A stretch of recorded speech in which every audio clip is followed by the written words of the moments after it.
مسجد میں داخل ہوتے وقت کی سنتیں.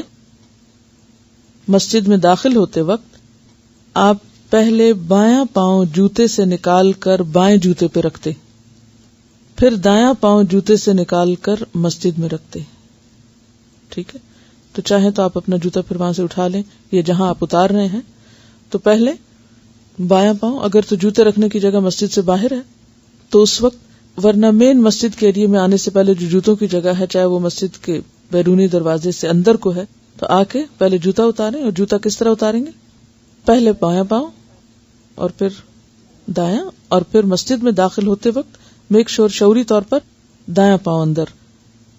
آپ صلی اللہ علیہ وسلم یہ دعا پڑھتے ہوئے مسجد میں داخل ہوتے: اللہم افتح لی ابواب رحمتک، اے اللہ میرے لیے اپنی رحمت کے دروازے کھول دے.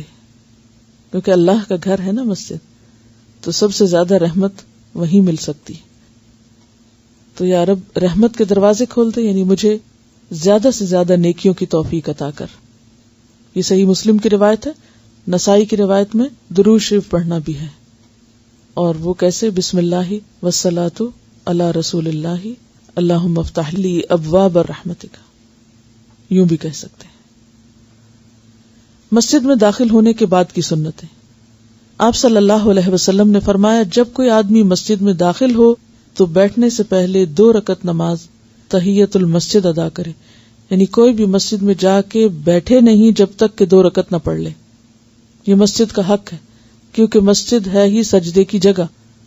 تو پہلا کام انسان کو مسجد میں پہنچ کر جو کرنا چاہیے بیٹھنے سے بھی پہلے، وہ 2 رکعت نماز کی ادائیگی ہے. تحیت المسجد مکروہ اوقات میں نہ پڑھیے، جیسے بالکل سورج غروب ہو رہا ہے، یا زوال کا وقت ہے، یا سورج طلوع ہو رہا ہے. اگر جماعت ہو رہی ہو تو اس میں شامل ہو جائیے. اب آپ نفل نہیں پڑھ سکتے، کیونکہ حدیث میں آتا ہے اذا اقیمت الصلاۃ فلا صلاۃ الا المکتوبہ. جب نماز قائم ہو جائے تو پھر کوئی نماز نہیں سوائے فرض نماز کے. ہاں، یہ نیچے بھی یہ لکھی ہوئی ہے، جب فرض نماز کی اقامت ہو جائے تو پھر سوائے فرض نماز کے کوئی دوسری نماز بالکل نہیں ہوتی، حتیٰ کہ سنتیں بھی نہیں. آپ کو ڈائریکٹ جماعت ہی میں شریک ہونا چاہیے. جب تم اذان یا اقامت سنو تو جو کلمات مؤذن کہے وہی تم بھی کہو. یعنی مسجد میں جانے کے بعد اگر اذان ہو تو پھر اذان کا جواب دینا بھی لازم ہے، ادھر ادھر کی باتیں نہیں کرنی چاہیے. اذان کے ہر کلمہ کا جواب وہی ہے سوائے حی علی الصلاۃ اور حی علی الفلاح کے. ان کے جواب میں لا حول ولا قوت الا باللہ کہنا چاہیے. حدیث میں آتا ہے کہ جس نے پورے یقین سے اذان کا جواب دیا وہ جنت میں داخل ہوگا. بہتر ہے اذان سے پہلے مسجد میں پہنچ جائیں تاکہ اذان سن سکیں. اور اس میں خاص یہ بات بھی ہے کہ اذان سن کر جواب دے کر جو دعا کی جاتی ہے وہ دعا قبول ہوتی ہے. قبولیت دعا کا وقت ہوتا ہے تو اس کو مس نہیں کرنا چاہیے. حدیث میں آتا ہے کہ اس وقت آسمان کے دروازے کھلتے ہیں، تو خاص قبولیت کا وقت ہے. تو کوشش کر کے انسان ذرا پہلے پہنچے تاکہ اذان سن سکے، خصوصاً ایسے ملک میں جہاں گھر میں اذان کی آواز نہیں آتی. مصنوعی اذانیں آپ نے لگائی ہوئی ہیں، لیکن اصل تو پھر اصل ہے. مصنوعی اذان کی ایک ریپلیسمنٹ بھی ہو سکتی ہے، اور وہ یہ ہے کہ کوشش کریں کہ گھر میں اگر آپ کے بچے ہیں، یعنی لڑکا ہے، چھوٹے بچے ہیں ایون، تو ان کو کم از کم ایک اذان، جیسے مغرب ہے یا عشاء ہے یا کوئی بھی، کم از کم ایک اذان کہنے کے لیے کہیں. کھڑکی کے پاس کھڑے ہو جائیں اور قبلہ رو ہو کر، اگر قبلہ رو کھڑکی ہے تو قبلہ رو ہو کر باقاعدہ اذان دلوانے کا طریقہ سکھائیں، اور اس کو بھی باقی گھر والے سنجیدگی سے سنیں. تو انشاءاللہ تعالی جب مجبوری کا عالم ہو، مسجدیں قریب نہ ہو، تو جیسے بنی اسرائیل کو کہا گیا تھا ان کے ایسے دور میں کہ جب ان کے اوپر ایسی پرسیکیوشن تھی کہ وہ کچھ بھی اپنی مرضی سے نہیں کر سکتے، تو غلامی کا دور تھا. کچھ جدید دور کی غلامیاں ہیں، کچھ قدیم دور کی تھی. تو ان کو کیا کہا گیا؟ گھروں کو ہی مسجد بنا لو. یہ بھی ہو سکتا ہے کہ جو لوگ دور نہ جا سکیں وہ کم از کم کسی ایک گھر میں ایک سٹریٹ کے لوگ اکٹھے ہو کر با جماعت نماز ادا کر لیں. اور ایسی صورت میں کوئی ایک بچہ جو ہے، یعنی بچہ میں اس لیے کہہ رہی ہوں کہ بچوں کو عادت پڑے، شاید بڑے تو آپ کی بات نہ مانے، تو اس لیے کم از کم بچوں سے آپ یہ کروا سکتے ہیں. تو گھر میں بھی نیچرل اذان دلوانے کی کوشش کریں، کیونکہ وقت ہو گیا نا. یہ بالکل اسی طرح جیسے اگر آپ سفر پر ہوں تو کیا حکم ہے؟ وہاں مسجد نہ ہو، آپ صحرا میں بھی نماز پڑھ رہے ہیں تو کیا کریں گے؟ پہلے آزان دیں گے نا. تو اگر وہاں دے سکتے ہیں تو آپ گھر میں بھی دے سکتے ہیں، کیونکہ ہو سکتا ہے کچھ لوگوں کو غلط فہمی ہو کہ نہیں آزان صرف مسجد میں ہوتی ہے. آزان نماز قائم کرنے کے لیے ہوتی ہے. اگر مسجد قریب نہیں یا آپ جا نہیں سکتے یا لے جا نہیں سکتے اور لڑکے ہیں گھر میں آپ کے اور ان کو نماز بھی ادا کرنی ہے، تو بجائے اس کے کہ الگ الگ کریں، اکٹھے پڑھیں اور ان میں سے ایک آزان کا بھی اہتمام کریں. آزان سے فارغ ہونے کے بعد مؤذن اور آزان سننے والا دونوں درود ابراہیمی پڑھ کر یہ دعا کریں تو رسول اکرم صلی اللہ علیہ وسلم ان کے حق میں ضرور شفاعت کریں گے. دعا کیا ہے؟ اللہم رب هذه الدعوة التامة والصلاة القائمة آت محمدا الوسیلة والفضیلة وابعثه مقاما محمودا الذي وعدته. اے اللہ، اس پوری دعوت کس کو کہتے ہیں؟ یعنی آزان کو، یعنی آزان ایک طرح سے پکار ہے نا، اور کھڑی ہونے والی نماز کے پروردگار، یعنی آزان اور نماز دونوں تیری ہی ہیں، تیری ہی عبادت ہے. آپ محمد صلی اللہ علیہ وسلم کو وسیلہ و بزرگی اور جس مقام محمود کا آپ نے وعدہ فرمایا ہے وہ عنایت فرمائیں. یعنی اس وقت جو قبولیت کا وقت ہوتا ہے، خاص طور پر رسول اللہ صلی اللہ علیہ وسلم کے لیے دعا درود شریف کے علاوہ، کہ آپ ان کو مقام محمود بلند ترین مقام عطا کریں. کیوں؟ کیونکہ آپ کا ہم پر احسان ہے، آپ نے ہمیں رحمت کا یہ پیغام دین اسلام عطا کیا، تو ہم آپ کا کوئی حق ادا نہیں کر سکتے سوائے اس کے کہ ہم آپ کے لیے بہترین چیز کی دعا کریں. اور وہ بہترین چیز کیا ہو سکتی ہے؟ مقام محمود، جس پر آپ قیامت کے دن قیام فرمائیں گے یا کھڑے ہوں گے تو ساری خلق آپ کی تعریف کرے گی. اور اس کے ساتھ جنت کا خاص مقام وسیلہ جو جنت میں صرف ایک شخص کو ملے گا. تو آپ نے فرمایا مجھے امید ہے کہ وہ میں ہی ہوں گا. تو امت کا فرض کیا بنتا ہے کہ وہ اپنے حبیب محمد صلی اللہ علیہ وسلم کے لیے اس کی دعا کرے، اور اس کو بھی شعوری طور پہ کرنے کی کوشش کرنی چاہیے. ہم کرتے بھی ہیں بعض اوقات، تو بس جلدی سے وقت پار کر کے فوراً باتیں کرنے کا دھیان ہوتا ہے کہ جلدی سے دعا پڑھ لیں کہ سنت پوری ہو جائے. نہیں، کبھی سوچ کے بھی پڑھیں کہ ہم کس کے لیے اس وقت دعا کر رہے ہیں، کس کے لیے وسیلہ مانگ رہے ہیں، اور کس کے لیے مقام محمود مانگ رہے ہیں اور کیوں مانگ رہے ہیں. وسیلہ جنت میں بلند ترین درجے کا نام ہے اور مقام محمود مقام شفاعت ہے.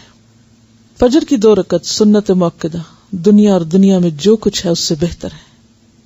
صحیح مسلم کی روایت ہے. یہ ترمذی کی روایت ہے، جب تم میں سے کوئی شخص فجر کی 2 رکعت سنتیں پڑھ لے تو دائیں کروٹ پر چند منٹ لیٹ جائے، خصوصاً اگر کسی نے تہجد پڑھے ہو. اور اس میں حکمت یہ ہے کہ انسان جب سو کر اٹھتا ہے، وضو کرنے کے بعد سنت پڑھتا ہے، تو ابھی تک بھی جسم میں ایک طرح سے تھوڑی سی کسل مندی سی ہوتی ہے، یا اگر تہجد پڑھے ہو تو ہلکی سی تھکاوٹ ہوتی ہے. تو اس میں یہ کہ فجر کی چونکہ قرات لمبی ہوگی تو اس سے پہلے ہلکا سا دائیں کروٹ. اور یہ ضروری نہیں کہ مرد ہی، خواتین بھی ایسا کر سکتی ہیں. یعنی سنت پوری کرنے کے لیے آپ یوں بھی کر سکتے ہیں کہ سنت پڑھی، اگر پوری طرح سو جانے کا خوف نہ ہو تو، کیونکہ آج کل راتیں بہت چھوٹی ہیں، تو آپ دائیں طرف جیسے 2 سنت اور فرض کے بیچ کی جو دعا ہے اللہم رب جبرائیل، جیسے آگے آ رہی ہے، اس کو آپ زبانی یاد کر لیں تو اتنی دیر بھی آپ دائیں طرف لیٹ کر پڑھ سکتے ہیں. آپ صلی اللہ علیہ وسلم فجر کی سنتوں کے بعد 3 بار یہ دعا پڑھتے تھے. تو آپ 3 بار پڑھنے کی دیر تک ہی لیٹ جائیے اور دائیں کروٹ. تکیہ وغیرہ لینے کی ضرورت نہیں ہے، آپ صرف ایک سنت کو پورا کرنا مقصود ہے، کیونکہ آپ ایسا کیا کرتے تھے. تہجد کے بعد جب آذان ہو جاتی سنت پڑھتے تو دائیں کروٹ تھوڑا لیٹ جاتے. دعا ہے اللہم رب جبرائیل و میکائیل و اسرافیل و محمد النبی صلی اللہ علیہ وسلم اعوذ بک من النار. اے اللہ، آپ جبریل علیہ السلام اور میکائیل علیہ السلام اور اسرافیل علیہ السلام اور محمد صلی اللہ علیہ وسلم کے رب ہیں، میں آپ کی پناہ چاہتا ہوں دوزخ سے. آذان اور اقامت کے درمیان دعا رد نہیں کی جاتی، لہذا خوب دعائیں کرنی چاہیے اس وقت. اکیلے نماز پڑھنے کے مقابلے میں باجماعت نماز پڑھنا 27 درجے زیادہ ثواب ہے. دین کا علم رکھنے والوں اور سمجھدار لوگوں کو امام کے پیچھے پہلی صف میں کھڑا ہونا چاہیے. یہ اس لیے کہ امام کو کوئی حادثہ پیش آ جائے یا اس کا وضو ٹوٹ جائے تو پیچھے والوں میں سے ایک ایسا نمازی جس کو مسائل کا علم ہو وہ آگے بڑھ کر نماز جاری رکھ سکے. اگر لوگوں کو آذان اور پہلی صف کا ثواب معلوم ہو جائے تو اس کے لیے ضرور قرہ اندازی کریں، اور اگر اول وقت میں نماز پڑھنے کی فضیلت معلوم ہو جائے تو ایک دوسرے پر سبقت لے جانے کی کوشش کریں، یعنی آگے بڑھنے کی کوشش کریں کہ پہلے میں پہنچوں گا. اور اگر عشاء اور فجر کی فضیلت جان لیں تو اس میں ضرور آئیں، خواہ گھٹنوں کے بل ہی کیوں نہ آنا پڑے. یعنی گھسٹ گھسٹ کے بھی آئیں لیکن ضرور پہنچیں.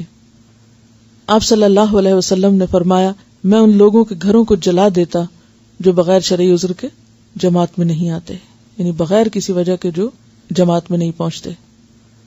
آپ صلی اللہ علیہ وسلم نے ایک نابینا صحابی عبداللہ بن ام مکتوم کو جو آذان کی آواز سنتے تھے ان کو گھر پر فرض نماز پڑھنے کی اجازت نہ دی کہ وہ اگر پہنچ سکتے ہیں مسجد تو نابینا ہو کر بھی، معذور ہو کر بھی مسجد پہنچے. جن لوگوں کے گھر مسجد کے قریب ہوں ان کے لیے مسجد میں آنا ضروری ہے، اور اگر بہت ہی دور ہو اور بہت ہی مجبوری ہو تو پھر یہ ہے کہ کوشش کرنی چاہیے کہ ایٹ لیسٹ گھر کے لوگ یا محلے کے لوگ جو ہیں وہ ایک گھر میں اکٹھے ہو کے پڑھ لیں، ایسے ممالک میں جہاں مسجدیں بہت دور دور ہیں. اور بعض اوقات کنوینس بھی اپنی نہیں ہوتی تو مجبوری ہوتی ہے. اپنی صفوں کو سیدھا کرو کیونکہ صفوں کی درستگی نماز کی تکمیل کا حصہ ہے. یعنی رسول اللہ صلی اللہ علیہ وسلم نے یہ بات فرمائی ہے.